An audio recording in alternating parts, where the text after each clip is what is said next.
And here we go.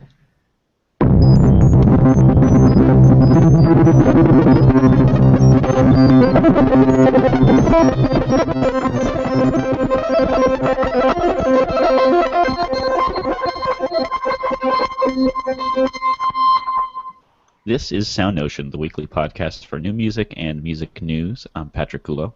I'm David McDonald. I'm Nate Blyton. And I'm Sam Merciers.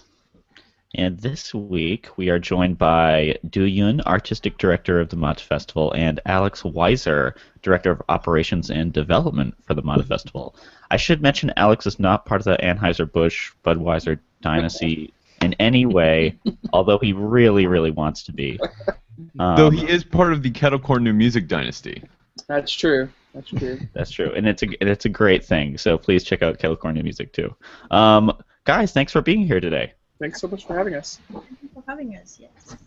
I think a good way to start off is like first of all, I've been to a number of Mata Festival events personally, and it is some of the most adventurous programming I think that is in New York City, and perhaps in the country too. I mean, you guys kind of really go out of your way to showcase all aspects of what's going on for young composers today, especially.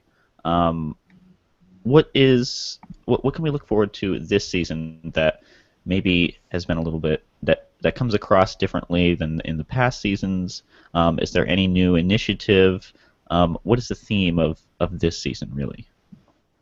I mean, first of all, this for Festival 2015, we have received almost nearly 1,000 submissions, and we closed the call for our March for the Festival 2016, and for next year we received 1,156 submissions. Wow. From around the world, and this is by far, I think, is completely represented such rise, and I think that because we also open up to not only written music, but also sound art, installations, improvisations, electronics, performance art, like you name it, we say please send us stuff. Right. As long as you are human voice, and as long as you're under age 40, and we would love to hear from you. So that's our starting point, and then from that large of pool, what happens that you just have an eclectic of selection of voices, not just styles, but also cultural sensibilities and aesthetic sensibilities.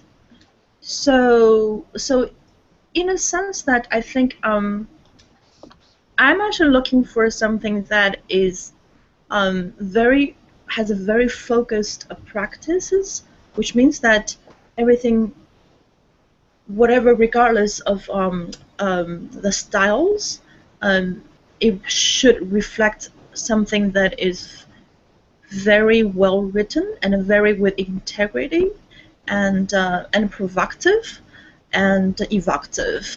So for me, it's important that Mata sort of like start a dialogue for the new music around the world. Yeah, I kind of got that impression. I mean, from the composers that have been on Mata programs, there is no prejudice in the selection process. I mean, it truly is like anything. Is the quality of the writing is really the best. Is really the best indicator of what you'll see on a program. Doesn't matter if you are like completely like super avant-garde or if you kind of go in a different direction.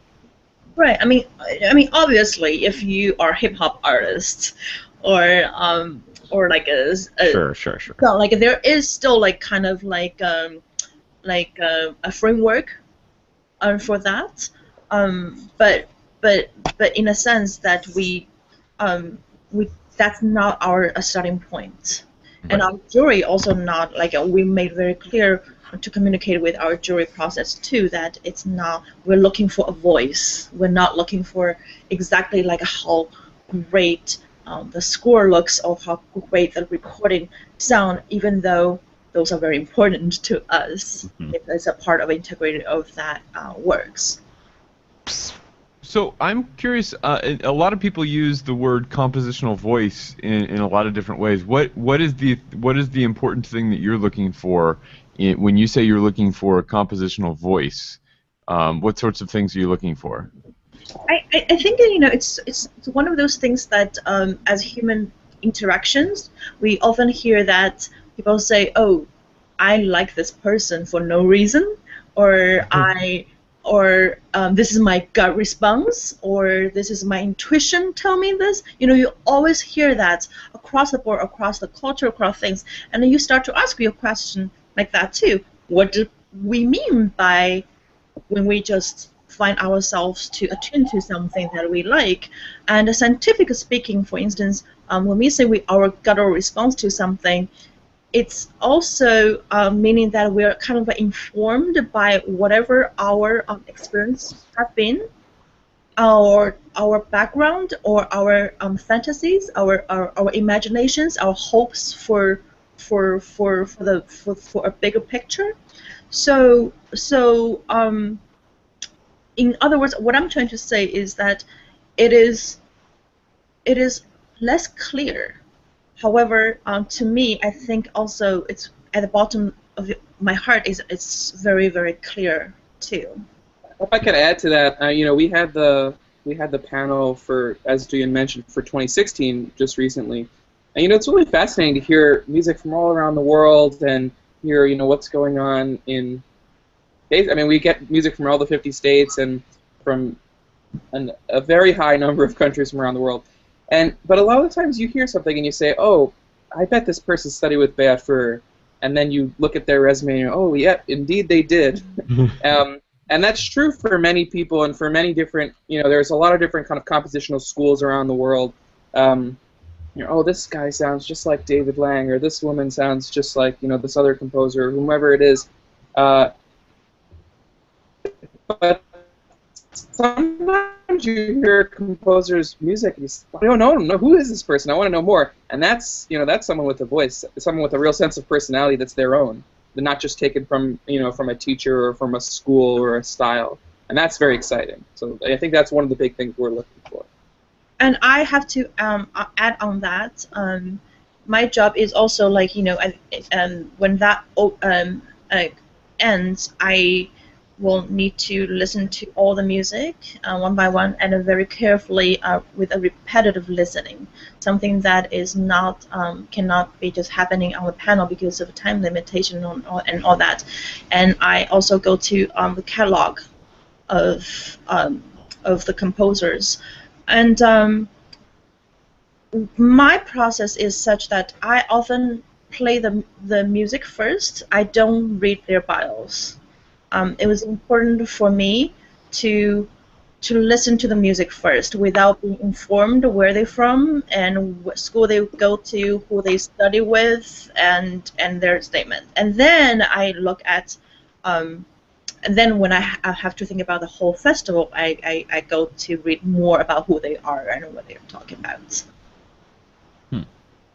So when you sit down to listen to 1,000 or 1,156 of these things for next year, how many people are in that room? And it seems like some of these decisions that you're making might strike each of you in different ways. I mean, I could talk a bit about the process too, and if you would like. Really? Sure, go ahead. So, I mean, we have a kind of, obviously, to listen to 1,156 composers in one go would be not possible. Right. So we have a kind of multi-tiered process where we send off batches of the full group to different jurors, and, our first round had like 9 different jurors listening to music. And what we do is we split it up into 9 chunks, and we let each juror choose a bunch of composers who advance to the final round. And then we swap all those chunks around to make sure that everyone is heard by at least 2 different jurors to get 2 different chances, and we try to kind of balance the 2 different jurors that we send them to that are very different stylistically. So, so they have 2 different sets of sensibilities, chances to get to the final round. And then for the final round, we have about 120, so it's about 10% over the course of a couple of days, with Duya and myself, Todd Tarantino, the Mata staff, and 3, 4, or 5 jurors that are there for that weekend, and we just we listen through to a little bit of each work sample of each composer, and it's a grueling process. It's fascinating. It's inspiring, and as Julian said, once we kind of rank the composers based on that process, she goes in and spends a lot of time with each of the kind of highly ranked composers, getting to know their catalogs and giving them a more in-depth look and listen than we could possibly do in the course of a weekend to allow that to inform her decision making, not just the scores. So it seems to me like this is a little bit of a risk, may be the wrong word, but to present a whole festival based on stuff that people submit to you without any kind of preconception of what the festival will be about, strikes me as risky, or at the very least very trusting of the community, and it's probably easy to do when there are 1,000 very talented people sending you their stuff, but it would seem to me to be a pretty big job to cull through this whole thing and come up with some solid artistic vision of that. So this may be more of a question for Duya, is how do you take all of those submissions from different people who don't know the other stuff that's being submitted and then pull together a coherent week-long festival?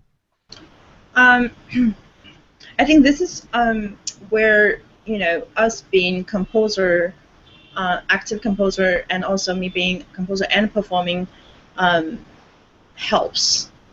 Is that you're in the middle of this whole bigger landscape. You understand what our composers' struggle is around the world, and I also understand the frustration and excitement from the performer's view, from the ensemble's thirst too, and I wanted to kind of reflect the kind of like a shifting too. I think that when our composers are starting to say they do more electronics, installations, also more composer performers, they do a lot of like transmedia, cross-media things, you name it, we're doing it, right? So I think so Malta as a presenting festival, it should be very important for us to not only reflect that, but also in a sort of sense that we are I would love to lead that, be kind of like ahead of the curve a little bit that too, if that makes sense. So in other words, then I'm thinking, okay, it's important for me to champion composers who really perform their works too. So in that sense, that we have like a couple pieces that where composers improv and performing with the ensembles. Like Amanda Schuf will be performing live with the Beethoven.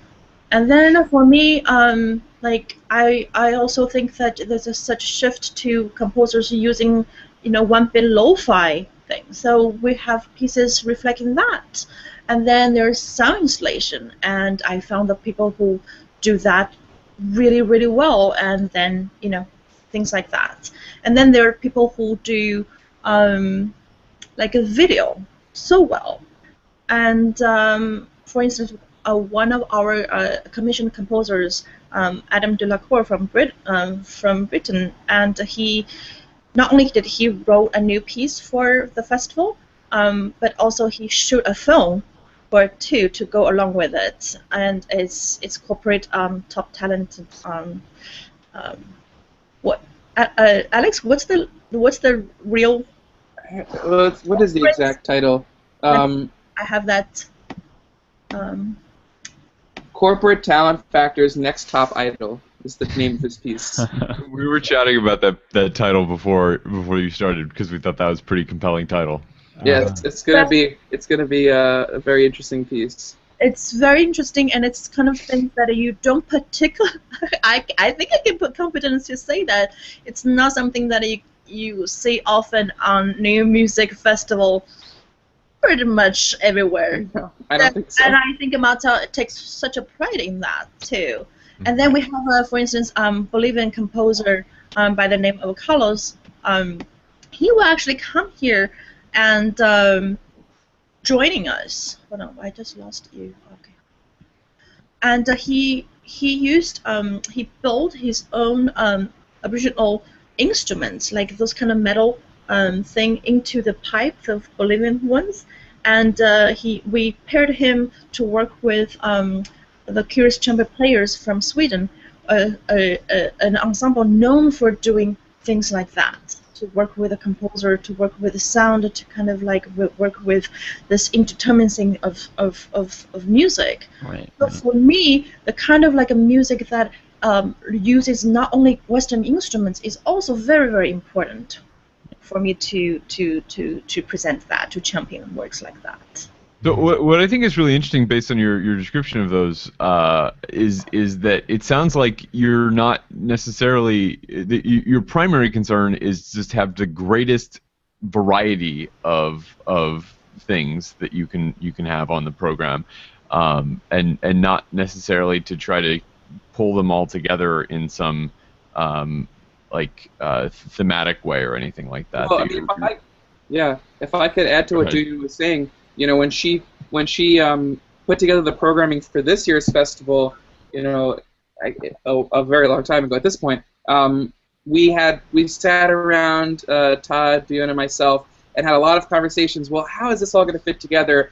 You know, which pieces should be with other pieces on the same night, and what ensembles should we bring in to play it, and how are we going to kind of like smooth this out and turn it into a coherent festival from just a selection of awesome pieces, and you know, we did it, and that's our challenge every year, is that basically, you know, this is what we're all about. We're all about finding you know the amazing stuff that's going on around the world, and you know, and turning a mirror to it and presenting it to the community here in New York.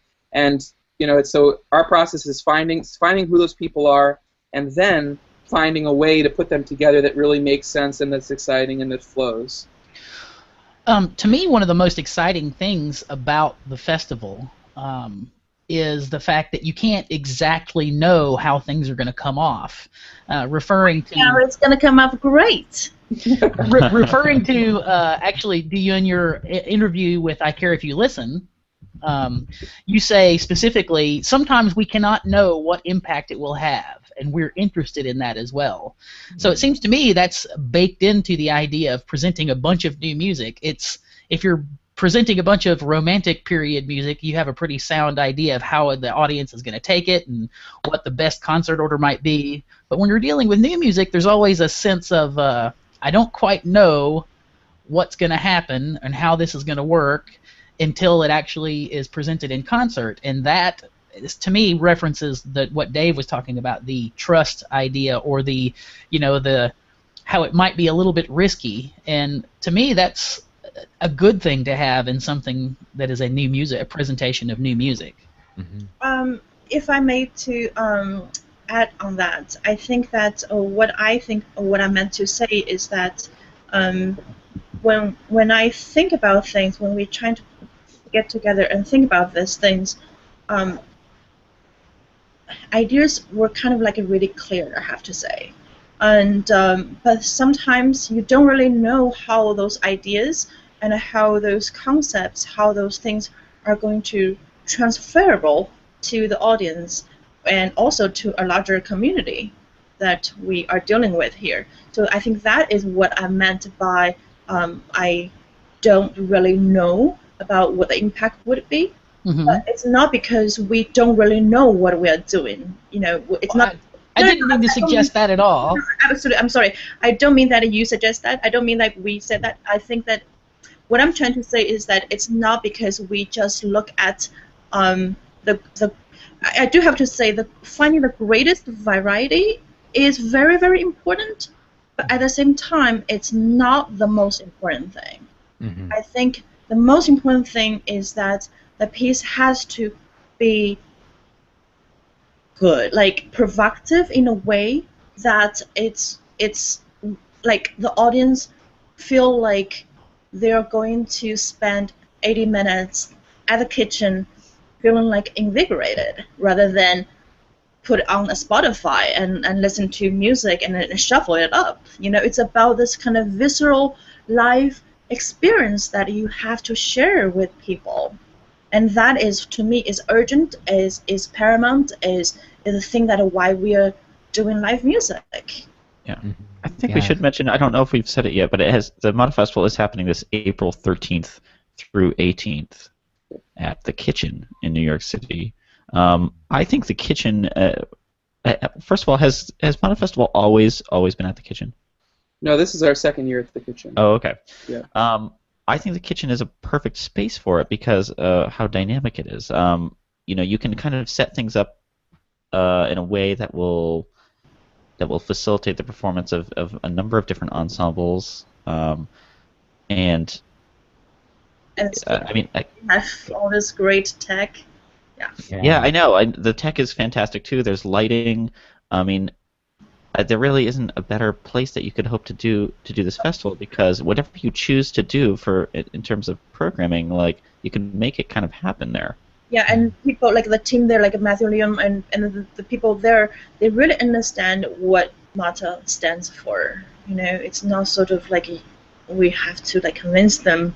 No, they got everything. Yeah. So and they're really behind that too. So we're very appreciative of that. Wonderful. Yeah, particularly with the tech side of things, I'm totally into installations and different kind of interaction with dance and stuff. And so I'm particularly intrigued with the second concert on April 15th, where it looks like you're going to have a grand piano with pulleys to a dancer and an array of lamps controlled by laptops. This could easily be a chamber, some kind of chamber torture thing from the 1600s or something. But it looks amazing. I'm really curious. It's like Bowflex, but that's going to play a piano. Nordic track. That's what it looks like. Right. Nordic. That concert went on Wednesday, April 15th. Yes, it's going to be a very wild night, to say the least. You know, we have. Stop.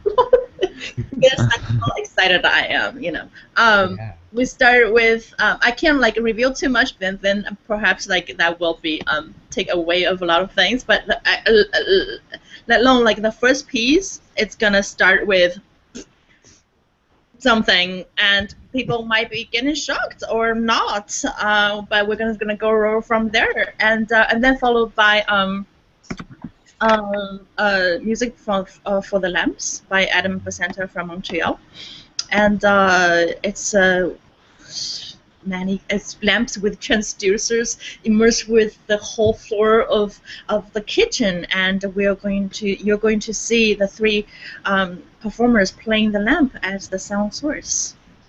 Yeah, that's perfect pairing for me, like something that looks very like dramatic and graphic, and there's movement on stage, and using a traditional looking instrument in a non-traditional way, and then on the picture, you know, there's pictures on the actual day for that performance, and so there's this dancer strapped to a piano, and then a bunch of people sitting around with lamps and laptops.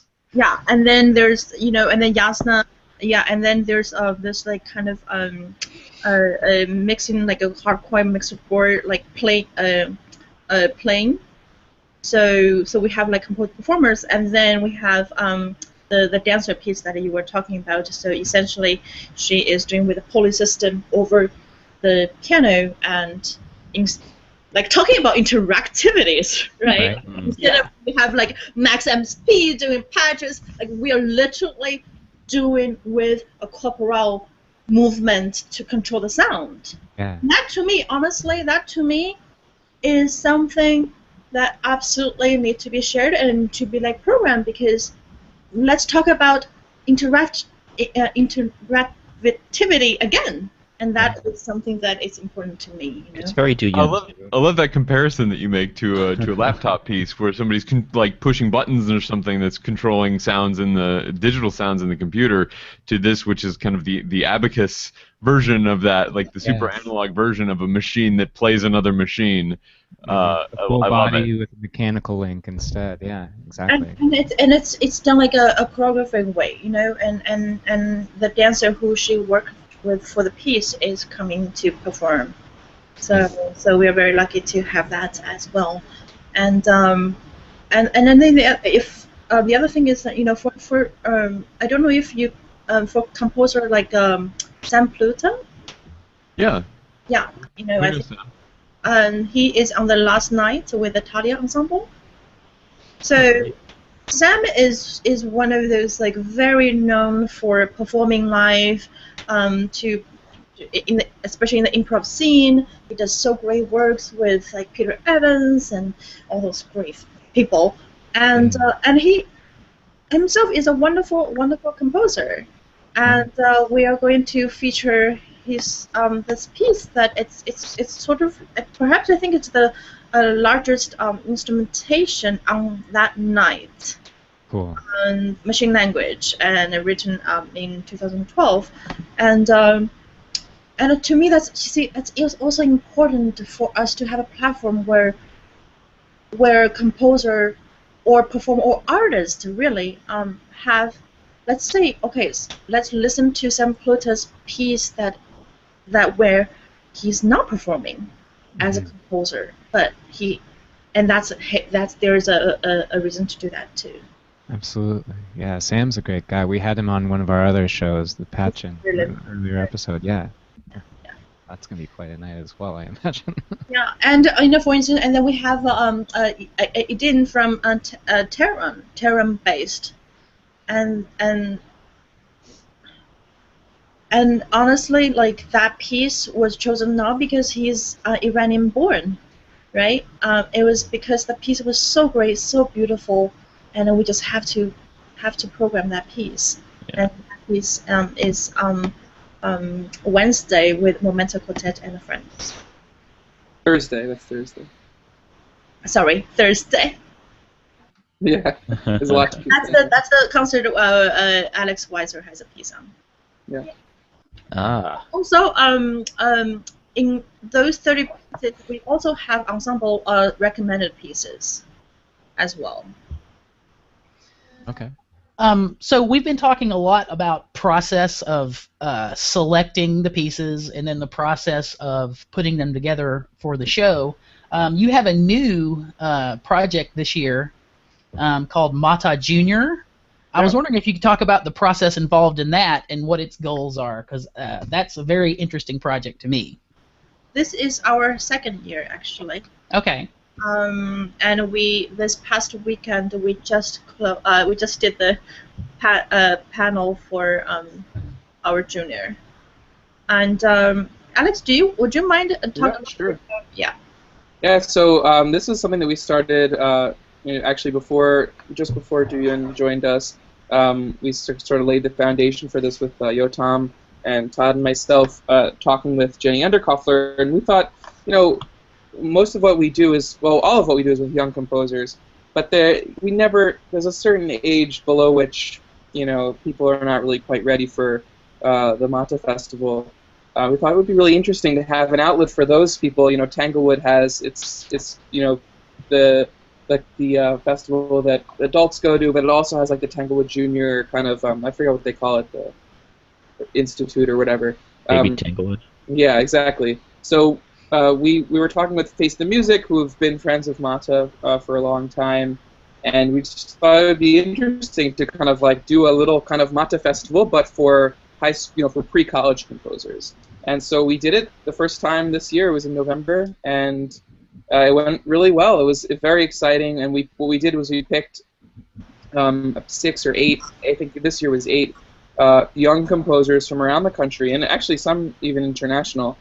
And we paired them with musicians at Face the Music. Face the Music are this ensemble of high school kids at Kaufman Center that are really incredible young musicians, like great musicians of tomorrow that have coaches, including like the Kronos Quartet. I mean, these kids don't even know how good they have it.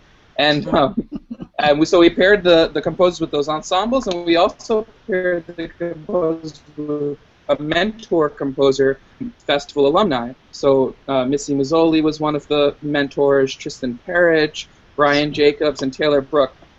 So we had each of the young composers had one of these older composers who's been through Mata, who's kind of has their career in motion, and they helped them through the rehearsal process and through the preparation of their score, and they were kind of on hand. They came to the dress rehearsal and to the show, and we did like a panel discussion with them. So, this is this new thing we're trying, and it went very well. We're doing it again. We're very excited for it. I think that's just fantastic, especially because the musicians are also young. Yeah. So it kind of planting the idea that in these young composers, you don't need a quote grown-up to tell you can do this, or you and your peers can get together and make some new music, and you can get your peers to play your music.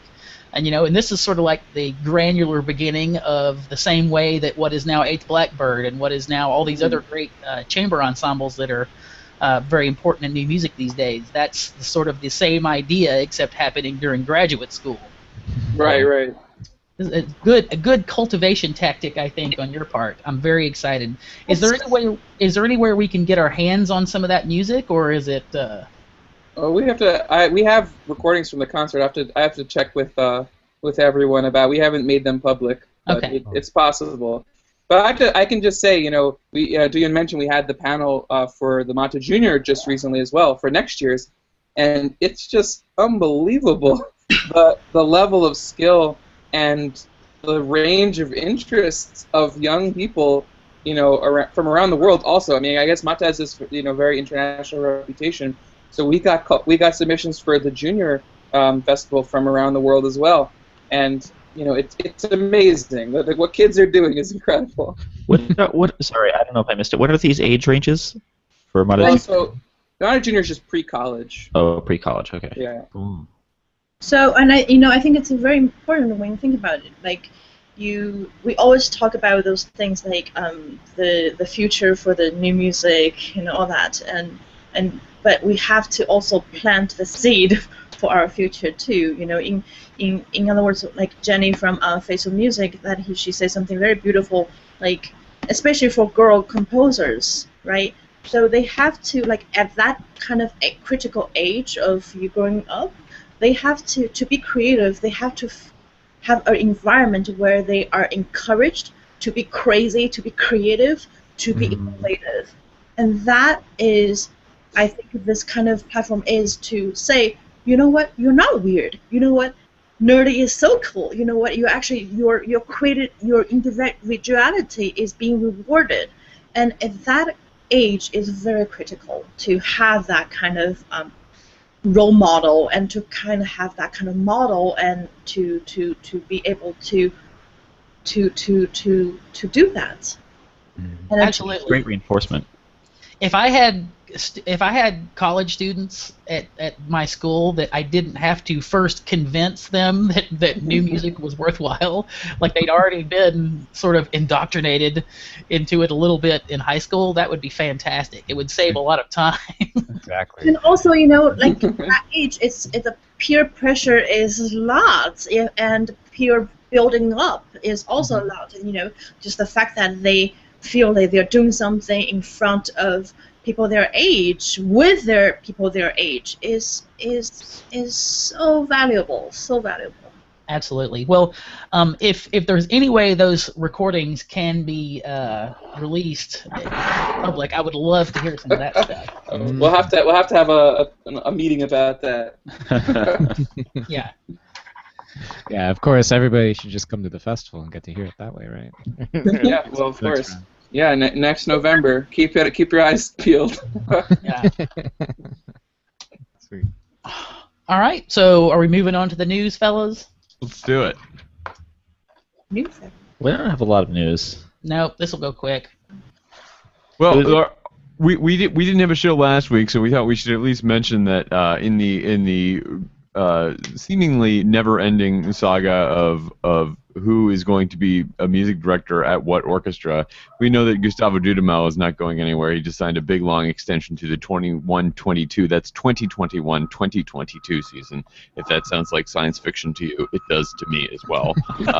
So he'll be in Los Angeles Philharmonic's he will be caring for the Los Angeles Philharmonic for, I don't know, at least until I get my second electric car. So that's through 2021 to 2022.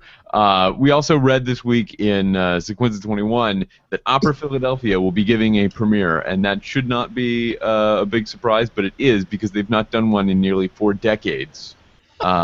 In just a few months, they will be performing in June a new opera called Charlie Parker's Yardbird, which sounds very interesting. It's by Daniel Schneider, libretto by Bridget Wimberly, and it kind of melds Charlie Parker's stuff with some concert music and creates an opera about his life, which sounds fascinating to me. And we will, I'm sure, be talking more about that as that nears. Do you guys have any other stuff you wanna bring up before we sign off? Go to the Mata Festival. Go to the Mata Festival. Where can people find out more about the Mata Festival? matafestival.org, and on Facebook and Twitter and the Kitchen's website. Excellent. So we'll have links to all that. I have links to all those in our show notes. You can find our show notes, by the way, at soundnotion.tv/SN. What were you going to say, Sam? Before we sign off, we should remind everybody what MATA stands for, because it's so cool. Thank you. What is it, Nate? Because Nate looked it up before us last time. I don't remember either, actually. Music at the Anthology, right? At the Anthology, which is awesome. Like, I wish that you guys hadn't used that so that I could start an indie band called Music at the Anthology. Well, you know, the Anthology is a place here in New York. It's the Anthology Film Archives on 2nd and 2nd, and it's a film society kind of thing, but it's actually down the block from Philip Glass's home, which is so it was a very convenient place for them to start. You know, when Philip started Mata with Eleanor Sandreski and Lisa Bialava in 1996. So yeah, we were there for a couple of years. Just a local watering hole when they started it. Yeah, something like that. Yeah. Yeah. Very nice. Yeah. And yeah. So thank you so much for having us. Thank you so much for being here. This was great. As we were saying, we'll have links to all the stuff at Mata Festival, and you guys are Mata Festival on Twitter. All those links will be at soundnotion.tv. You can also follow us. We tweet at SoundNotion. Thank you so much for listening to us this week, and we'll be back next week. Thanks, guys. Thank you. Bye. Bye. Yay! Yay, we're done. Yay! Signing off. You guys are great.